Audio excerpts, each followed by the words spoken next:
प्रिय दर्शकों, नमस्कार। एक बार फिर से उपस्थित हूँ आप सबके सामने। आज के कार्यक्रम में आपका परिचय जन्म कुंडली के दूसरे भाव में, जैसे कि आप एक उदाहरण कुंडली इसे समझ सकते हैं, जिसकी कुंडली तुला लग्न की बनी है, नवांश वृश्चिक राशि का बना है, दशमांश भी वृश्चिक राशि का बना है। इन दोनों में जो साम्यता है, इस पे भी कार्यक्रम के हिस्से में चर्चा करेंगे। पर फिलहाल एक ऐसा हिस्सा जो सबके लिए महत्वपूर्ण है, उसमें मैं आज आपसे चर्चा करूंगा कि जन्म कुंडली के धन भाव में बैठे गुरु किसी भी जातक के जीवन को किस तरीके से प्रभावित करते हैं। आप इसे उदाहरण के माध्यम से समझ सकते हैं। और कुछ भी मैं जो बताता हूँ वो अपने मन से नहीं बताता, ये शास्त्रगत है और सारी ही बातें हमारे आचार्यवरों ने लिख रखी हैं। ज्योतिष जैसा विषय आपको उस विषय और उस प्रश्न का उत्तर देता है जहां आप निरुत्तर हो जाते हैं। तो व्यक्ति के जीवन में चाहे कोई भी हो, घटित होने वाली घटनाएं उसकी कुंडली में बैठे ग्रहों के कारण होती हैं। जैसे बात कही, उदाहरण, एक व्यक्ति है जिसका जन्म कहीं भी होता है, वो एक ऐसे परिवार में, एक ऐसे कुल खानदान में गोद ले लिया जाता है जो बहुत ही धनाढ्य है। मतलब किसी व्यक्ति का कोई बालक जो कहीं पड़ा हुआ था, उसे किसी एक बहुत ही बड़े धनाढ्य कुल परंपरा के आधार पे वो बहुत ही धनवान घर में दत्तक पुत्र के रूप में गोद ले लिया जाता है। वक्त के हिसाब से उसकी परवरिश होती है, लालन पालन बहुत अच्छे तरीके से राजाओं की भांति, राजकुमारों की भांति उसका लालन पालन होता है। सब उसको बहुत प्यार करते हैं, उसका कुटुंब बहुत बड़ा है, सब लोग उसका बड़ा एकदम मतलब पलकों पे बिठा कर रखने वाला जैसा होता है, वैसे उसका लालन पालन होता है। बच्चा धीरे धीरे बड़ा होता है, बड़ा होने के साथ साथ वो जज बन जाता है, वकील बन जाता है, धर्माधिकारी बन जाता है, बहुत अच्छे पद पे समाज के विभूषित हो जाता है। वक्त आता है, गुरु की दशा चलती है और वो अपनी सारी संपत्ति जो उसे दत्तक पुत्र के रूप में मिली थी या जो उसके अपने कुटुंब परिवार के द्वारा मिली थी, जिनके यहाँ वो गोद लिया गया था, वो सारा दान कर देता है। ऐसा कौन करता है? जन्म कुंडली के दूसरे भाव के गुरु। जहां आप नितांत कमजोर पैदा हुए थे, आपको सड़क से उठा करके किसी लेगेसी भरे परिवार ने आपका लालन पालन किया, आपको पढ़ाया लिखाया, खूब अच्छी संपत्ति से आपका भरण पोषण किया, खूब अच्छे तरीके से आपने अपने जीवन को पटरी पे लाने में परिवार वो आपकी मदद करता है। एक वक्त पे आपके अंदर का धर्म जागृत होता है, आपकी दानशीलता जागृत होती है और आप उस संपत्ति को दान कर देते हैं और फिर उसी अवस्था को प्राप्त कर जाते हैं जहां से आप उठाए गए थे। कहने का अर्थ क्या है? जन्म कुंडली के दूसरे भाव के गुरु, व्यक्ति के पास धन रहे न रहे, लेकिन जैसे धन आएगा वो उसको धर्मार्थ धर्म के क्षेत्र में आचरण शुद्ध रखता हुआ, व्यक्ति ने कोई गलत काम नहीं किया, कहाँ कुछ गलत किया, उसने अपनी सारी इच्छाओं की पूर्ति की और वक्त बदला तो सारी जो चीज़ें थी वो दान कर देता है, सारी संपत्ति दान कर देता है। तो जन्म कुंडली के धन भाव के गुरु कुछ ऐसे ही परिणाम जातक के जीवन में देने वाले होते हैं विशेषतया। अब इसमें भी सिद्धांतकार क्या लिखते हैं कि अगर जन्म कुंडली के धन भाव में गुरु अकेले बैठे हों और उन पर किसी भी ग्रह की दृष्टि नहीं हो, लेकिन यहाँ जो गुरु बैठे हैं उन पे मंगल की दृष्टि है और लग्न पे राहु की दृष्टि जा रही है, तो अब सिद्धांतकार इसको समझते हैं कि अगर आपकी कुंडली में धन भाव में देवगुरु बृहस्पति बैठे हों, उन पर एक किसी पापक ग्रह की दृष्टि हो और लग्न पर अगर राहु की दृष्टि जाती हो, ऐसा जातक दान करने में कभी भी संकोच नहीं करता।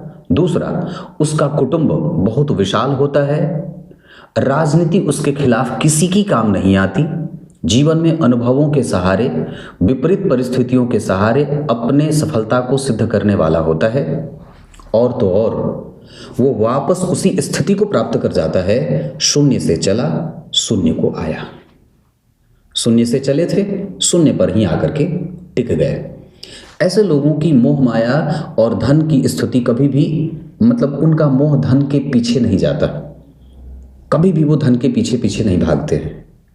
मानसिक सुख और समाज की सेवा, जज बनकर, वकील बनकर आप, अब ये तो अलग बात है कि आजकल जजों के घर में भी करोड़ों करोड़ रुपए मिल जाते हैं और जल जाते हैं, पर मूलतः पुजारी बनकर, साधु संत सन्यासी बनकर के, सबकी परिभाषाएं अब बदल गई हैं इस कलयुग में। ज्योतिषी की भी परिभाषा बदल गई है। तो कहने का टोटल अर्थ ये है कि किसी भी अवस्था में अगर ग्रंथों की बात करते हैं तो गुरु जो होते हैं वो व्यक्ति को दानी बनाते हैं। चाहे उसके पास 2 सिक्का रहे या 2 रुपए, कुछ भी रहे, वो उसमें विश्वास करेगा। इसके बाद उसकी किसी से भी बहुत ज़्यादा मैत्री ऐसी नहीं होती है कि कल को उसका अगर परित्याग करना हो तो वो ना कर सके। किसी को भी त्याग ना हो, किसी से भी संबंधों को दूर ले जाना हो, और भगवान से, ईश्वर से, परमात्मा से अपने इष्ट के संबंधों को स्थापित करने का निरंतर व्यक्ति कोशिश करते रहता है। समाज का प्रत्येक वर्ग उससे लाभान्वित हो, समाज को उससे फायदा हो जाए, यही उसकी मनसा रहती है।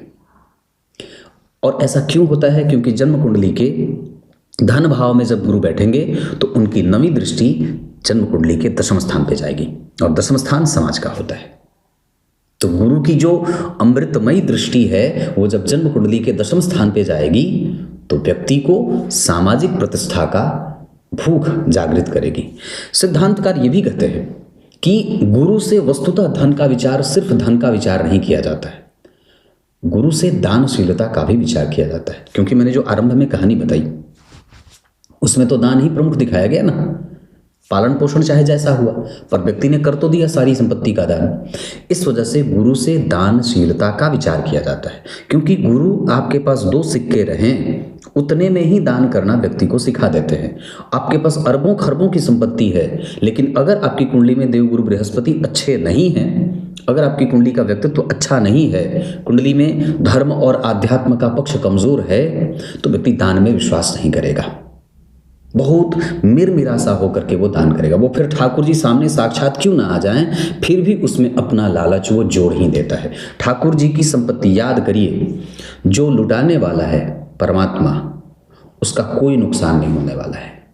जो लूटने वाला है, बाजार जब बारात निकलती है, बारात के समय पे मुझे याद है कि जब दूल्हे की गाड़ी निकलती थी तो घर की जो माताएं होती थी, बहनें होती थी, वो उस गाड़ी के पीछे सिक्के उछालती थी, सिक्के और नोट उड़ाए जाते थे, और छोटे छोटे बच्चे वो सिक्के जो उड़ाए जाते थे उसको बटोरने में लग जाते थे। इसका अर्थ क्या है? देने वाला, लुटाने वाला कौन है? परमात्मा। वो लुटाया जा रहा है, जबकि हम लूटने वाले जो छोटे छोटे बालक हैं, बच्चे हैं, जो मनुष्य है, वो उस लुटे हुए पैसे में ही अपनी मोह जोड़ लेता है, अपनी माया जोड़ लेता है। ईश्वर के लुटाए गए संसाधन पे वो इतना ज़्यादा लुट जाता है कि उसी में लुटा पुटा सा रहता है। जन्म कुंडली के धन भाव के गुरु आपको ऐसा नहीं बनने देते। जन्म कुंडली के धन भाव के गुरु आपको दानी बना देते हैं। चाहे आपके पास संपत्ति लूट के आई हो, चाहे आप ईमानदारी से इकट्ठा किए हो, ऐसे हैं धन भाव के गुरु। अब आइए, इस कुंडली विश्लेषण के कार्यक्रम में अगर आप बने रहना चाहते हैं तो बिल्कुल बने रहिए। बाकी तो आपको जो मन होगा वो आप करेंगे, पर फिलहाल इनकी कुंडली के पंचांग से आपका परिचय करा देता हूँ। अब यहाँ से आगे बढ़ते हैं। विचार करिए, जन्म हुआ है जातक का फाल्गुन और चैत्र माह में।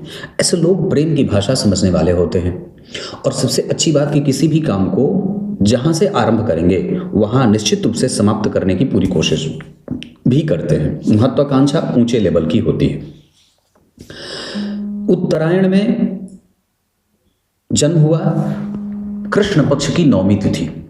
उत्तरायण में कृष्ण पक्ष की 9वीं तिथि, और सूर्य, बुध, गुरु और चंद्रमा, ये सारे ग्रह जन्म कुंडली में सकारात्मक पक्ष देने वाले हो जाते हैं।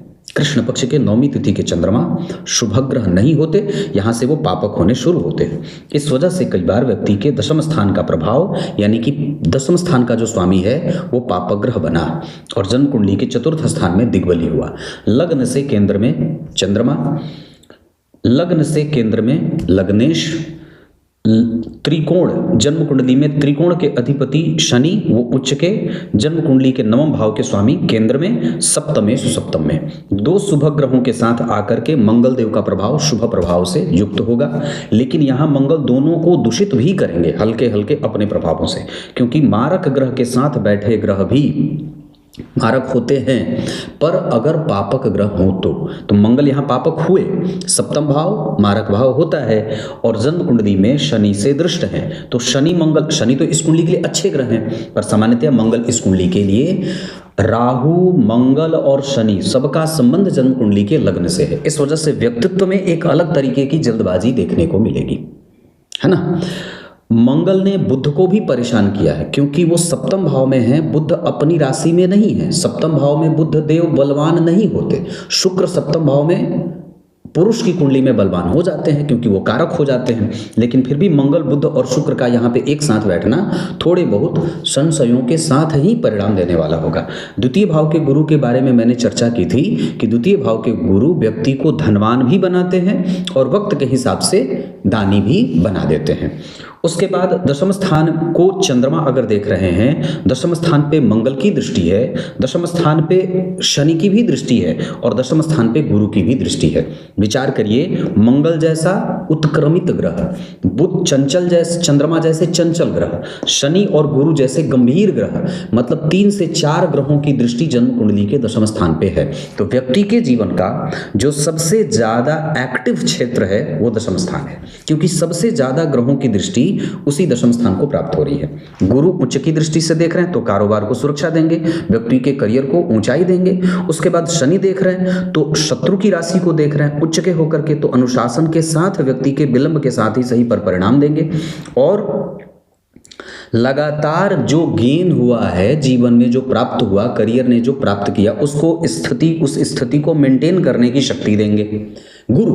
और उसमें जो डेविएशन होगा, जो कमजोरी आएगी, वो शनि और मंगल के कारण होगी, क्योंकि जो 2 पापक ग्रह देख रहे हैं उस भाव पे, उसमें मंगल की नीच दृष्टि और शनि की शत्रु दृष्टि प्राप्त हो रही है। इस कारण से दशम स्थान से राहु, शनि और मंगल या शनि का संबंध निश्चित रूप से थोड़े बहुत उधेड़ बुन के साथ दशा में परिणाम करे। लेकिन चंद्रमा उस भाव के स्वामी होकर के देख रहे हैं, इस वजह से संशयों से मुक्त होता हुआ व्यक्ति तमाम प्रकार की उलझनों से अपने आप को मुक्त करता हुआ निश्चित रूप से अपनी आवश्यकता की पूर्ति चंद्रमा के कारण कर लेगा। चंद्रमा का बल दशम स्थान को प्राप्त हो रहा है, इस वजह से व्यक्ति अगर चाहे तो स्वतंत्र कोई भी व्यवसाय करना चाहे, मन को शांत और स्थिर रख के, तो बिल्कुल कर सकता है। क्लियर है। अब उसमें कृष्ण पक्ष की 9वीं तिथि के चंद्रमा पापक होते हैं, इस वजह से व्यक्ति को व्यापार करवाते हैं। उत्तराषाढ़ा नक्षत्र के जो अधिपति देवता होते हैं वो विश्वे देवा होते हैं। तो ओम विश्वेभ्यो देवेभ्यो नमः इस मंत्र का जप करना होगा। साथ ही साथ अगर बात बन पड़े तो चौटली की जड़ या कपास के पौधे की जड़ भी अपने गले में धारण करना चाहिए रविवार के दिन। सिद्ध योग में जन्मा है, इस वजह से व्यक्ति सिद्धि को प्राप्त करना चाहता है, किसी भी अवस्था में कोई भी काम अधूरा नहीं करना चाहता है। वैश्य वर्ण और मनुष्यगण के कारण व्यक्ति में रजस तत्व का प्रभाव बढ़ेगा। उसमें ईर्ष्या भी है, द्वेष भी है, छल है, कपट है, मोह है, मात्सर्य है, आलस्य है, प्रमाद है, कुंठा है, तृष्णा है, सारी चीजें हैं। क्योंकि वैश्य वर्ण के कारण व्यक्ति आगे बढ़ना चाहेगा और मनुष्य गण के कारण व्यक्ति किसी भी प्रकार की अवस्था को प्राप्त न कर पाए, ये उसे स्वीकार नहीं है। वो सब कुछ प्राप्त करना चाहता है। वो कभी लेखक बनना चाहता है, कभी कवि बनना चाहता है, कभी कला को समझना चाहता है, कभी पेट्रोलियम को समझना चाहता है, कभी केमिकल को समझना चाहता है, कभी राजनीति को समझना चाहता है। और ऐसा क्यों? क्योंकि जन्म कुंडली के लग्न पे राहु और शनि मंगल का प्रभाव है। ये आपको एक तरफा नहीं बनाते, इसको जातक को चौतरफा बना देते हैं। जीवन में जो समस्या आ रही है वो राहु शनि मंगल के लग्न पे दृष्टि के कारण, जो छरहरापन है वो शनि के कारण, जो कद छोटा है वो मंगल के कारण, बुध और शुक्र उसको राजकुमार और भोगी बना रहे हैं। राजसिक तत्व के ग्रह शुक्र होते हैं ना, तो रजस तत्व की प्रधानता के कारण व्यक्ति को राजसिक नेचर वाला बना देते हैं। ऐसा कुछ ग्रहों का प्रभाव है। उसके बाद जरा विचार करिए तो गुरु और सूर्य का संबंध एक दूसरे से नवम पंचम का है। इस वजह से व्यक्ति का चरित्र और ब्राह्मणों के आदर करने का गुण ये 100% बहुत अच्छा है। धन भाव पे मंगल अपनी राशि को देख रहे हैं तो व्यक्ति की कुंडली में द्वितीय भाव के स्वामी होकर के सप्तमस्थ होकर के सप्तम भाव में स्वग्रही बैठे और जन्म कुंडली में बैठे हैं लग्नेश के साथ, तो इस अवस्था में व्यक्ति के पीछे पीछे महिला जातकों का भी संपर्क बना रहता है। कई प्रकार के लोगों से उसके संबंध होते हैं और कई बार इस वजह से कि दाम्पत्य में पत्नी कभी कभी शंकालु प्रवृत्ति वाली या शक संदेह करने वाली भी आ जाती है। मंगल और गुरु के संबंध के कारण शिक्षकीय योग बनेगा, कन्विंसिंग कैपेसिटी अच्छी होगी। मंगल और शनि के लग्न पे प्रभाव के कारण जीवन में संघर्ष भी देखने को मिलेगा। राहु की दृष्टि जब लग्न पे जाएगी तो व्यक्ति को धार्मिक बनाएगी, विनोदी बनाएगी और कट्टरता भी भरने का काम करेगी। बुध और मंगल व्यक्ति को क्रिएटिव बनाएंगे। मंगल और शुक्र नेत्र, हार्मोन और ब्लड सर्कुलेशन, रक्त विकार आदि से संबंधित, नेत्र विकार आदि से संबंधित समस्या देंगे। कई बार आंखों की ज्योति, मोतियाबिंद और कैरेक्टरिक्ट ऐसे कोई बीमारी होती है आंखों की, जिसके कारण कई बार व्यक्ति को परेशान होते देखा जाता है। नवमांश चक्र में लग्न कुंडली के धन भाव के स्वामी लग्नेश बनते हैं। यहाँ राहु लग्न में बैठ गए, यहाँ राहु देख रहे थे, यहाँ पे भी राहु की दृष्टि है। इसका अर्थ होगा कि राहु जब जन्म कुंडली के लग्न को देखेंगे तो व्यक्ति को अति महत्वाकांक्षी बनाएंगे। धन भाव के स्वामी का, जन्म लग्न के स्वामी का अष्टम भाव में जाना और चतुर्थ स्थान में चंद्रमा का वर्गोत्तम हो जाना, ये व्यक्ति के मानसिक स्थिरता का द्योतक है, यह दर्शा रहा है। दशमांशा चक्र में लग्न के अधिपति जन्म कुंडली में अष्टम भाव में सूर्य के साथ बैठ रहे हैं। इस वजह से इस बात का स्पष्ट हो जाना बिल्कुल स्पष्ट है कि व्यक्ति के जीवन में, क्योंकि यहाँ पे लग्नेश जो है वो जन्म कुंडली में, शुक्र हैं वो जन्म कुंडली के सप्तम भाव में विराजमान है मंगल और बुध के साथ, तो लग्न के अधिपति सप्तम भाव में, किसी भी शुभ ग्रह का कोई प्रभाव नहीं। इस कारण से कई बार व्यक्ति का विवेक, बुद्धि बल व्यापार की तरफ जाने वाला होता है और एक बार में उसको सफलता ना मिले, हो सकता है कि उसकी सफलता 2 से 3 बार में मिले, क्योंकि यहाँ पे भी लग्न के अधिपति अष्टम भाव में हैं और जन्म कुंडली में अष्टम भाव के स्वामी सप्तम में बैठकर लग्न को देख रहे हैं। इस वजह से व्यक्ति के दिमाग में बहुत सारी चीजें एक बार में चलती हैं।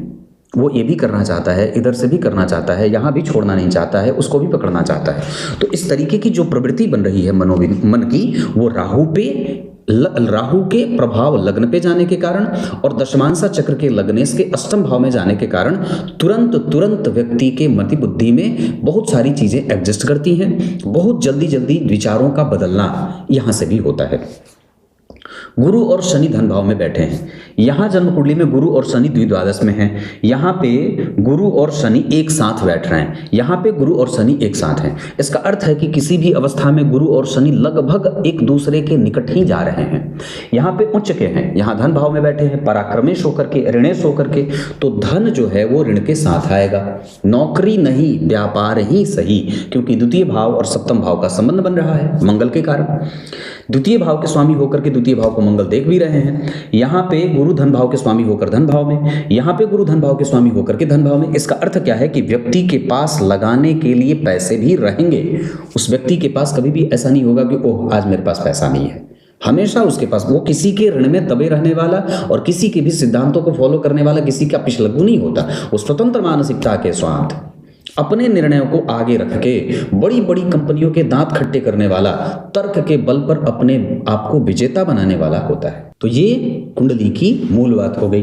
कुल मिलाकर के अगर आप विचार करें तो यहाँ के धन भाव के स्वामी यहाँ के लग्नेश्वर हैं। ये अपने आप में इतनी बड़ी और ऊंची बात है, आप उसका विचार करिए। मैंने इस पे कार्यक्रम बनाया था जिसमें बात कही थी कि किसी भी अवस्था में लग्न कुंडली के धन भाव के स्वामी अगर नवांश कुंडली के लग्नेश बनते हों और लग्न कुंडली के धन भाव के स्वामी यहाँ के अगर लग्नेश बनते हों तो कोई विशेष फायदा यहाँ का नहीं है।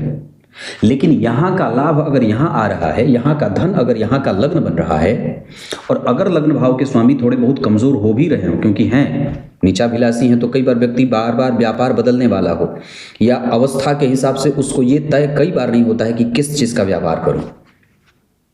जल से संबंधित व्यापार, खाने पीने से संबंधित व्यापार, मसालों से संबंधित व्यापार, अनाज से संबंधित व्यापार, होटल रेस्टोरेंट से संबंधित व्यापार, उसके बाद रेंटल प्रॉपर्टी से संबंधित व्यापार, पैतृक संपत्ति को इस्तेमाल करके किया जाने वाला व्यापार व्यक्ति आराम से कर सकता है। लेकिन जो दशमांशा चक्र की हालत बनी है उसमें शुक्र बैठे हैं तृतीय भाव में, धन पराक्रम क्या बोलते हैं चतुर्थ सप्तम भाव के स्वामी होकर के मित्रस्थ होकर बैठे हैं। जहाँ बैठे हैं पराक्रमेश धन भाव में, पराक्रम भाव के स्वामी धन भाव में, पराक्रम भाव के स्वामी धन भाव में। अर्थ क्या है? पराक्रम पर ही परिणाम है। कुंडली का मूल सिद्धांत ये हो गया। अब आप चाहे जो करना है करिए, पर मेहनत तो करनी पड़ेगी, क्योंकि धन कहाँ से आ रहा है? पराक्रम से। और ये इत्तेफाक नहीं है, लग्न, नवांश और दशमांशा हर जगह यही बात है। लग्न के अधिपति लग्न को देख रहे हैं, लग्न में पंचम और चतुर्थ के स्वामी हैं। व्यक्ति को सबसे ज्यादा आशीर्वाद उसकी माता से मिलेगा, उसके कुटुंबजनों से उसको फायदा मिलेगा। पिता भाव के स्वामी जन्म कुंडली में पिता को देख रहे हैं, लेकिन उनके ठीक पीछे राहु भी बैठे हैं, तो थोड़ा बहुत कंफ्यूजन भी है। यहाँ पर जन्म कुंडली में चतुर्थ भाव के स्वामी चतुर्थ को देख रहे हैं, यहाँ पर चतुर्थ भाव के स्वामी चतुर्थ को देख रहे हैं, यहाँ चतुर्थ भाव के स्वामी उच्च के हैं। ये भी इत्तेफाक नहीं है कि व्यक्ति की मन स्थिति इतनी शांत है और परिष्कृत है कि मत पूछो। यहाँ पे चंद्रमा दिग्बली हो गए, यहाँ शनि की दृष्टि हो गई, यहाँ भी शनि की दृष्टि हो गई। विचार करिए, जन्म कुंडली के किसी भी भाव से चौथे भाव में गुरु बैठे हों तो गुरु लाभ भाव से चौथे बैठे हैं, गुरु यहाँ लाभ भाव से चौथे बैठे हैं, गुरु यहाँ लाभ भाव से चौथे बैठे हैं। मैंने 3 बहुत अच्छे अनुभूत सिद्धांत बताए।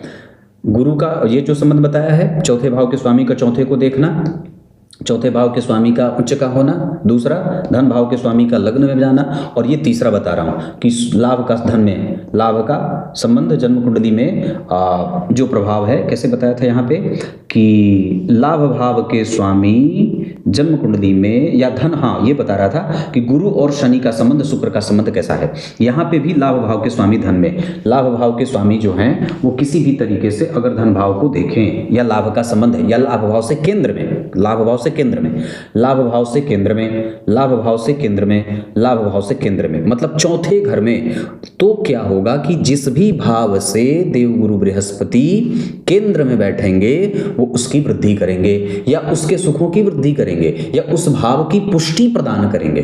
तो लाभ को गुरु से फायदा, गुरु से लाभ को फायदा, गुरु से लाभ को फायदा। मतलब क्या है कि व्यक्ति जिस अवस्था को प्राप्त करना चाहता है, व्यक्ति जिस भी अवस्था को प्राप्त करना चाहता है, जहां भी जाना चाहता है, अपनी ऊंचाइयों को प्राप्त करना चाहता है, उसमें 100% परिणाम है। परिणाम पराक्रम पे टिका है, पर निश्चित रूप से हम पराक्रम के प्रति आशान्वित बने रहें। ये कुंडली का अर्थ हो गया। अब मैं आपको आपकी कुंडली पे ग्रहों से आपका परिचय करा देता हूं कि ग्रह कौन से नक्षत्र में बैठे हैं। सूर्य बैठे हैं 22 अंश पे, 34 कला, रेवती नक्षत्र, बुद्धिमान बना रहे हैं। चंद्रमा बैठे हैं उत्तराषाढ़ा 5 अंश पे, और इस अवस्था के आधार पर वो आपको आत्मविश्वासी और मानसिक शांति को प्राप्त करने की कोशिश करने वाला बना रहे हैं कि मुझे किसी से मैं किसी दबाव में न रहूं। मंगल जन्म कुंडली में बैठे हैं अश्विनी नक्षत्र के 7 अंश के, इस वजह से वो कई बार एनर्जी को ना समझने वाला या कारोबार को लेकर जल्दबाजीपन की प्रवृत्ति रखने वाला। बुध जन्म कुंडली में अश्विनी नक्षत्र के 4 अंश के, इस वजह से व्यक्ति के पास एक अजब और अलग तरीके का अनुभव भी है जीवन में। देवगुरु बृहस्पति ज्येष्ठा नक्षत्र में 17 अंश पे बैठे हैं, वो काफी हद तक आपको न्यायप्रिय बना रहे हैं। शुक्रदेव कृतिका नक्षत्र में 28 डिग्री के बैठे हैं, आत्मकारक ग्रह हैं। इस कुंडली के आधार पर वो आपको दानी प्रवृत्ति का और एनर्जी में विश्वास करने वाला, एनर्जी लगाओ और प्राप्त करो, इस तरीके का मतलब प्रैक्टिकल बिहेवियर रखने वाला बना रहे, अनुभवी भी बना रहे हैं। शनिदेव आपकी कुंडली में स्वाति नक्षत्र में बैठे हैं, इस वजह से वो किसी भी अवस्था में स्वाति नक्षत्र के कारण आपको थोड़ा व्ययी बनाएंगे। हालांकि वहां पे कई बार व्यक्ति प्रैक्टिकल विचारधाराओं का शरणार्थी होता है, विवेकी होता है और थोड़े देर से ही सही पर अपने जीवन के साथ न्याय करने वाला भी होता है। अब यहाँ से आगे बढ़ते हैं। तो मैंने आपको नक्षत्रों के बारे में चर्चा कर दी। अब थोड़ा सा ध्यान जन्म कुंडली में भावों का करते हैं कि कुंडली में कितने प्रकार से धन योगों का निर्माण हो रहा है। सबसे पहले लग्न के अधिपति का सप्तम में आकर लग्न को देखना, और राहु का प्रभाव, शुक्र शनि मंगल सबका प्रभाव है, इस वजह से आयु भी ठीक है लेकिन संघर्ष भी है। द्वितीय भाव के स्वामी का सप्तम में आना, व्यापार से धन आएगा। तृतीय भाव के स्वामी का धन में आना, मेहनत से धन आएगा। चतुर्थ भाव के स्वामी का लग्न में बैठना, व्यक्ति संपत्ति इकट्ठा करेगा। चल अचल संपत्ति इस कुंडली में बहुत है। पंचम भाव के स्वामी का लग्न में आना, संतति श्रेष्ठ, गतिमान और भाग्यशाली प्राप्त होती है। छठवें भाव के स्वामी का धन भाव में आना ऋण दोष है, व्यक्ति ऋण में भी रहता है। और सातवें भाव के स्वामी का सप्तम में बैठना व्यापारिक योग लगाता है। अष्टम भाव के स्वामी का सप्तम में आकर लग्न को देखना, बेवजह की चिंताओं का कारण शुक्र। नवम भाव के स्वामी का सप्तम में आना, लग्न को देखना, भाग्यशाली योग। दशम स्थान के अधिपति का दशम स्थान पे देखना, कर्म योगी कर्मयोगी व्यक्ति कर्म पे विश्वास करे। एकादशवें भाव के स्वामी का अष्टम भाव में या छठवें भाव में जाना आरंभ में संघर्ष, बाद में सुख, और कई बार इसे सूर्य की दशा में दारिद्र दोष भी हो जाता है। इस वजह से सूर्य की दशा में या मंगल की दशा में धन देने लेने से बचना चाहिए। 12वें भाव के स्वामी का सप्तम में बैठना ये अच्छा होता है, पर कई बार पत्नी के कारण भी मतभेद बढ़ते देखे जाते हैं। नवांश कुंडली इस कुंडली में बहुत अच्छी बन रही है। विशेषतः अब जो ये गुरु और शनि बैठे हैं, 12वें भाव में जो चंद्रमा बैठ रहे हैं अपने भाव से 4 घर आगे, ये भी ठीक है। व्यक्तित्व पे और भी ज़्यादा काम करने की आवश्यकता। स्वार्थी मत बनिए और जल्दबाजीपन बिल्कुल भी मत करिए। जन्म कुंडली में वाणी को और भी ज़्यादा संयम और शुद्ध करने की आवश्यकता है। मसालेदार चीज़ें और चटपटा, तीखा और मांसाहार ये बंद करना होगा। पराक्रम अनुभव दे रहा है क्योंकि तीसरे भाव में केतु बैठे हुए हैं। यहाँ पे तीसरे भाव में केतु हैं, तो भाई बहनों के साथ संबंध तो लगभग ठीक होता है और भाई बहनों का सुख भी है, पर कई बार उनसे आपको अनुभव भी सीखने को मिलेगा। हो सकता है कि उनसे कई बार बहुत सारी चीज़ें आपको समझने में आ जाए, जो जीवन आपको सिखा जाए कि ओह, मुझे विश्वास नहीं करना चाहिए था, या मुझे उस समय उसके बारे में वो निर्णय नहीं लेना चाहिए था। उसके बाद आपकी कुंडली में संपत्ति है, बहुत अच्छी संपत्ति है, लिक्विड फॉर्म में संपत्ति बहुत अच्छी है इस कुंडली में। उसके बाद यश, मान, पद, प्रतिष्ठा, संतान, दाम्पत्य, विवाह, ये सब बहुत अच्छा है। नौकरी और व्यापार में नौकरी ज़्यादा अच्छी है। उसके बाद अगर नौकरी नहीं, व्यापार ज़्यादा अच्छी है। कंसंट्रेशन पे काम करने की आवश्यकता, लगातार काम करने की आवश्यकता है। पार्टनरशिप में भी काम किया जा सकता है। इसके साथ भाग्य का बल बढ़ाने के लिए चतुर्थी का व्रत करना होगा, और साथ ही साथ अगर बात कर दें तो अपने आप को और भी ज़्यादा थोड़ा सोशल बनाना होगा। यश, मान, पद, प्रतिष्ठा, समाज को आपसे लाभ 100% है, और ये कुंडली ऋण में हो सकती है। इस वजह से बहुत ज़्यादा अपनी हिम्मत से बाहर, हैसियत से बाहर ऋण लेना कुंडली को नुकसान पहुंचा सकता है।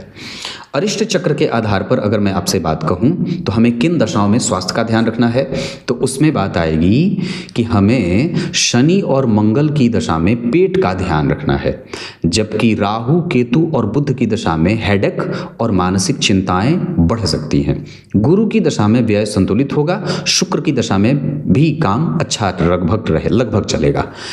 भवन, भूमि, वाहन से संबंधित निर्णय में बुध सहयोग करेंगे, गुरु सहयोग करेंगे, शुक्र, चंद्रमा और सूर्य, ये इन दशाओं में जब इन ग्रहों की दशा चलेगी तब व्यक्ति को भवन, भूमि, वाहन का सुख बढ़ेगा या खरीद बिक्री का लाभ होगा। भाग्य के लाभ की स्थिति आपकी कुंडली में शुक्र, शनि और चंद्रमा, बुध और मंगल की दशा भाग्य को बलवान बनाने और भाग्य को बल देने वाली होगी या भाग्य का सपोर्ट मिलने वाला होगा।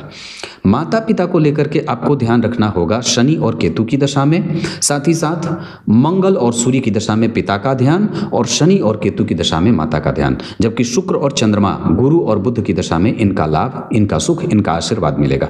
संतति के लिए आपकी कुंडली में जिम्मेदारी शुक्र, सूर्य, शनि, गुरु, चंद्रमा, सारे ग्रह लगभग ठीक दिखाई दे रहे हैं। संतति हो सकता है कि वक्त के हिसाब से थोड़े दूर पे जा करके ऐसी स्थिति में हो जाए। होरा चक्र के आधार पर चंद्रमा और शुक्र चंद्र के होरा में है, जिसके कारण व्यक्ति का सुख बहुत अच्छा होता है। अगर ये दशाएं अंतिम में बीत रही हों तो बहुत उत्तम बात होती है, लेकिन गुरु, बुध, राहु, शनि, मंगल, सूर्य, मंगल और केतु आदि ये जो ग्रह हैं वो आपसे मेहनत करा करके, संघर्ष देकर धनदायक स्थिति पैदा करेंगे। सूर्य 50% का परिणाम करेंगे। चंद्रमा लगभग कमजोर हो रहे हैं, नियमित दिनचर्या का पालन करना होगा। मंगल को बलवान बनाने के लिए पीपल के वृक्ष की परिक्रमा, सुंदरकांड का पाठ। बुद्ध को बलवान बनाने के लिए गणेश जी को दुर्वा अर्पित करें। देवगुरु बृहस्पति को और ज्यादा उनका लाभ लेने के लिए गुरुजनों का आशीर्वाद लें, गुरु दीक्षा से युक्त करें। शुक्र देव को और भी ज्यादा ठीक करने के लिए ब्रह्मचर्य का पालन करें। जठराग्नि को मजबूत करने के लिए ब्राह्मण को चीनी, शहद और आयुर्वेद में जैसे हल्दी, अदरक, इन सभी चीज़ों का दान करें। उसके बाद शनि, राहु और केतु में से राहु और केतु की दशा कई बार थोड़ी मानसिक चिंता बढ़ाने वाली, लेकिन शास्त्र में बात आई केंद्र त्रिकोण राहु स्थितः शतुशतः शुभाचांतर दशा तस्य राज्य कीर्ति प्रदानेरः। राहु अच्छे बैठे हैं, कोई घबराने की बात नहीं है। जन्म कुंडली के 6वें भाव से चंद्रमा का कोई प्रत्यक्ष संबंध नहीं है। जन्म कुंडली के 8वें भाव के अधिपति से मंगल का संबंध है, तो कई बार हार्मोन गड़बड़ होगा, हार्मोन डिसबैलेंस व्यक्ति का होता है। उसके बाद जन्म कुंडली के 4th भाव से किसी भी ग्रह का संबंध नहीं है। 4th भाव से मंगल, शुक्र और बुध जैसे ग्रह की दृष्टि है, 4th भाव पे नहीं है। इस वजह से कई बार, जो कि 4th भाव पे मंगल का प्रभाव तो नहीं है, लेकिन चतुर्थेश को मंगल देख रहे हैं, शुक्र भी देख रहे हैं, बुध भी देख रहे हैं, तो भाग्य का सुख होगा, क्योंकि 4th भाव के स्वामी शनि शनि के ऊपर नवम भाव के स्वामी बुध की दृष्टि है, तो व्यक्ति अपने माता और पिता की सेवा करने वाला होगा। दिन आपकी कुंडली के हिसाब से अगर मैं बात कर दूं तो शुक्रवार और बुधवार का बहुत अच्छा रहेगा। अंक 8 बहुत अच्छा है। नक्षत्र उत्तराषाढ़ा में दान करना सर्वोत्तम रहेगा। मृगशीरा, अनुराधा, रोहिणी, पूर्वा भाद्रपद, ये सब नक्षत्र अच्छे रहेंगे। इसके साथ साथ अगर मैं बात कर दूं तो पश्चिम दिशा के मकान में रहना बहुत अच्छा है। अपने जन्म स्थान से पूरब दिशा की तरफ धन कमाने के लिए जाना अच्छा रहेगा। पार्टनरशिप बहुत अच्छी है। मृगशिरा नक्षत्र भी ठीक है इस कुंडली का। इस कुंडली में सर्वोत्तम तरीके से अगर कोई रत्न पहनना हो तो आपकी कुंडली में सूर्य का रत्न माणिक अच्छा रहेगा। भले छठे भाव में बैठे हैं पर फिर भी वो लगभग अच्छे दिखाई दे रहे हैं या अच्छे भाव के स्वामी हो रहे हैं। इस वजह से दूसरे नंबर पे अगर बात करते हैं तो कुंडली में कमजोरी क्या हो सकती है? कुंडली में कमजोरी है छठे भाव में सूर्य का बैठना। एक कमजोरी है लग्न पे शनि मंगल राहु केतु का प्रभाव। दूसरी कमजोरी जन्म कुंडली के मंगल जो हैं वो शुक्र और बुध के साथ बैठे हैं, जहां बुध भी कमजोर और मंगल भी कमजोर, क्योंकि ये दोनों ग्रह को दिशा से बिल्कुल भी बल नहीं मिलता है। अच्छी बात क्या है कि गुरु और चंद्रमा दोनों ग्रह की दृष्टि जन्म कुंडली के 10वें स्थान पे है, जो व्यक्ति के यश, प्रतिष्ठा और सामाजिक लाभ को बढ़ाने का काम करती है। क्लियर है? कुछ इसी तरीके से आज के इस कार्यक्रम का समापन करते हैं। थोड़ी बातें और बता देता हूं। लग्न कुंडली के आत्मकारक ग्रह आपकी कुंडली में बनते हैं शुक्र, जो आपकी कुंडली के लग्नेश हैं। ये बहुत अच्छी बात है। नवांश चक्र में शुक्र की ही राशि में बुध और केतु बैठे हैं और उनकी दूसरी राशि खाली है। इस वजह से यहाँ पे बुध जो भाग्य भाव के स्वामी हैं वो बलवान हो जाएंगे। लग्न कुंडली के अमात्य कारक ग्रह होते हैं सूर्य, जो जन्म कुंडली में गुरु से दृष्ट हैं। उनकी राशि लाभ भाव में बनी है। नवांश चक्र में उनकी राशि दशम स्थान में बनती है, जहाँ के स्वामी होकर के वो जन्म कुंडली में तीसरे भाव में जाकर बैठ रहे हैं। इसका अर्थ होगा कि जो दाम्पत्य है वो भी माता पिता को सपोर्ट करने वाला है और पत्नी भी माता पिता की सेवा करने की पक्षधर होंगी। ऊंची दार्शनिकता बहुत अच्छी है। प्रेम बहुत अच्छा रहेगा। विवाह टूटने फूटने का कोई योग नहीं है, क्योंकि गुरु, शनि और शुक्र विवाह को लॉन्जिविटी दे रहे हैं, स्थिरता देने का काम कर रहे हैं।